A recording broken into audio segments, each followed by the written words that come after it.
देखिए, मैं सबसे पहले तो श्री पुष्कर सिंह धामी जी को इस बात का अभिनंदन करता हूं कि उन्होंने सामान्य नागरिक संहिता को लेकर के उत्तराखंड में सबसे पहले पहल की और वह बहुत तेजी से उसे अंजाम तक पहुंचाने का प्रयास कर रहे हैं। माननीय प्रधानमंत्री श्री नरेंद्र मोदी जी भारत के प्रधानमंत्री ही नहीं, देश के अभिभावक की तरह देश का हित और देश के लोगों का हित उनकी सर्वोच्च प्राथमिकता रहती है।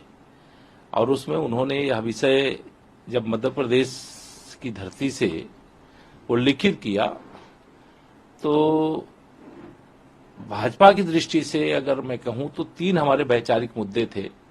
जम्मू कश्मीर से धारा 370 हटाना, अयोध्या में रामलला की जन्मभूमि पर भव्य मंदिर बनाना और सामान्य नागरिक कानून, एक देश में एक कानून बनाना।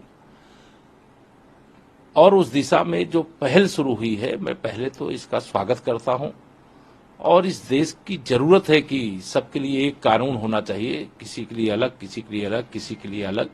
यह व्यवस्थाएं समाप्त होनी चाहिए और इस दिशा में जिनको काम करना है वह काम कर भी रहे हैं। जो लॉ कमीशन है उस पर लोगों के सुझाव भी ले रहे हैं और उस सुझाव के बाद जो निष्कर्ष निकलेगा और हम लोग अच्छे से अच्छे परिणाम की उम्मीद रखते हैं। लोग विरोध भी कर रहे हैं, कर रहा था क्या राम भक्तों ने सीने में गोली खाई है, लाठी खाई है, जेल गए हैं, तब रामलला का भव्य मंदिर बन रहा है। कोई धारा 370 हटाने का कोई समर्थन कर रहा था क्या? जो तुष्टीकरण की राजनीति करने वाले वो तो विरोध करेंगे, लेकिन किसी के विरोध के कारण से कोई अच्छा काम नहीं रुकता है। जो अच्छे काम है वो हो रहे हैं और वो होने चाहिए और माननीय प्रधानमंत्री जी के नेतृत्व में ही होंगे।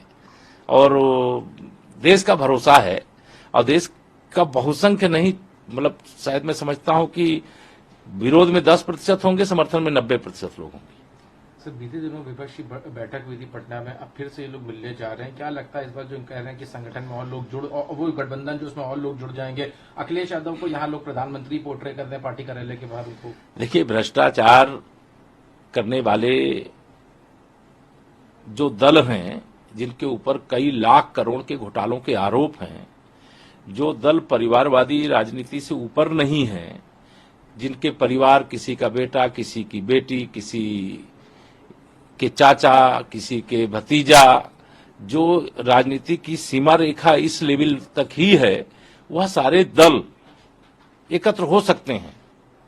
लेकिन मेरा विश्वास है देश की जनता उन दलों के साथ नहीं जाने वाली है। देश की जनता माननीय नरेंद्र मोदी जी के साथ थी, माननीय नरेंद्र मोदी जी के साथ है और माननीय नरेंद्र मोदी जी के साथ रहेगी।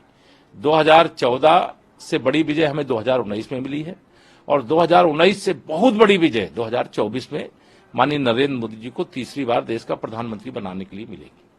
प्रधानमंत्री के चेहरे पे जो है उसमें आपसी रिफ्ट है। अभी कई लोगों ने पोस्टर लगा दिया अखिलेश यादव को प्रधानमंत्री बनाने का। क्या लगता है कि देखिए, श्री अखिलेश यादव जी को की चमचागिरी करने वाले कुछ लगाए होंगे। आज उनका जन्मदिन है, इसलिए मैं उनके जन्मदिन पे तो जन्मदिन की शुभकामना देता हूं और भगवान श्री राम से प्रार्थना करता हूं वो स्वस्थ रहे और दीर्घायु हों।